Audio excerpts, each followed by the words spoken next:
Welcome to The Explainer. So today, we're going to dive into an incredible piece of engineering that connects some of the most famous aircraft ever built, all by solving a problem that, for a while there, seemed completely impossible.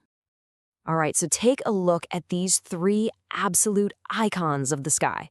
We've got the Saab Drachen fighter, the Concorde, and the Space Shuttle Orbiter. I mean, what on earth could possibly link them? They look so different.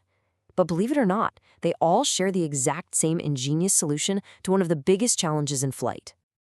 And that solution all comes down to solving a fundamental puzzle that engineers were banging their heads against in the race to go faster and faster. It was a real conflict between high-speed performance and a low-speed safety. See, engineers were really in a bind. If you wanted to fly at Mach 2, that's twice the speed of sound, you needed these super thin, sharply swept back wings. Great for speed, but they were an absolute handful to control when you slowed down to land. On the flip side, a big, broad wing is perfect for a nice, safe, slow landing, but it creates so much drag at high speeds you'd have a hard time even breaking the sound barrier. You just couldn't have it both ways. So what was the fix? Well, it wasn't some brand new crazy wing design. It was actually a really clever, almost simple tweak to an existing idea. And this one little change, it changed everything. And here it is, the complex delta wing. You might also hear it called double delta or a compound delta, but what it really boils down to is a classic triangular delta wing with one very specific, very important modification, a kink in its leading edge. A simple change, but with profound effects. And that one simple kink, it's genius. It solves both problems at the exact same time.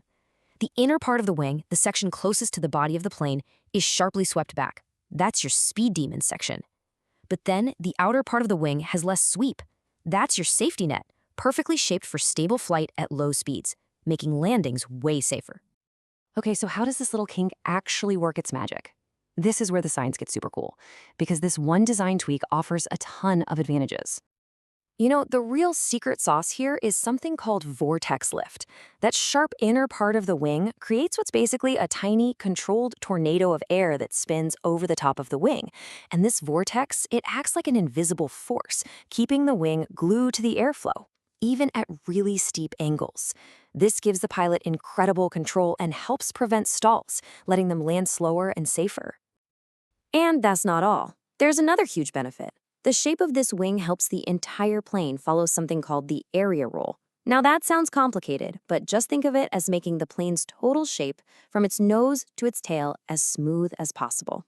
It's like it lets the plane just slip right through the sound barrier with way less resistance. Less drag means less power needed and less fuel burned. All right, now let's get to the really cool part. Let's see how this one brilliant idea was twisted and turned to fit some of the most famous aircraft in history.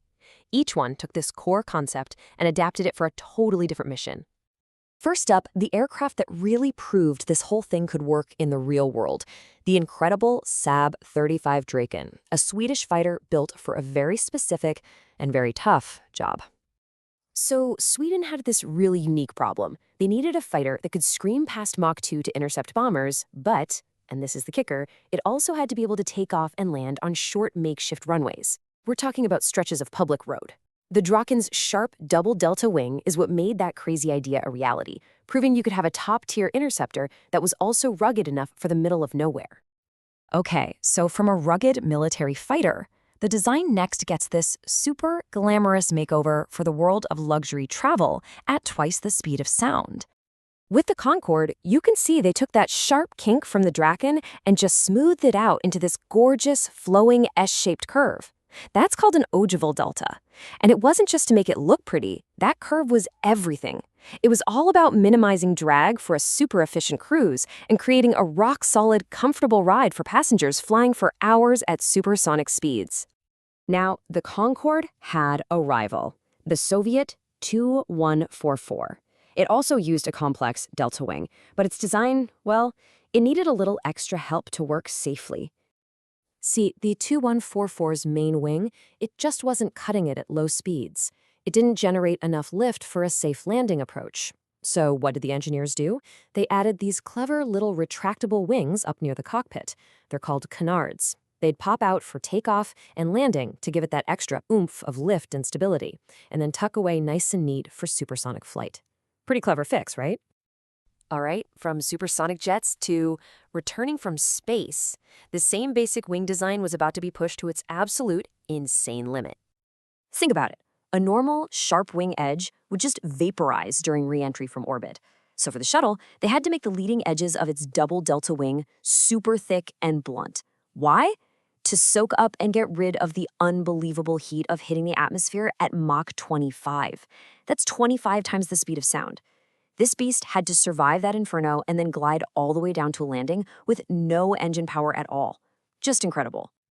Okay, for our last example, the design gets reinvented one more time. And this time, it's to turn a legendary fighter into something totally different, a long-range bomber.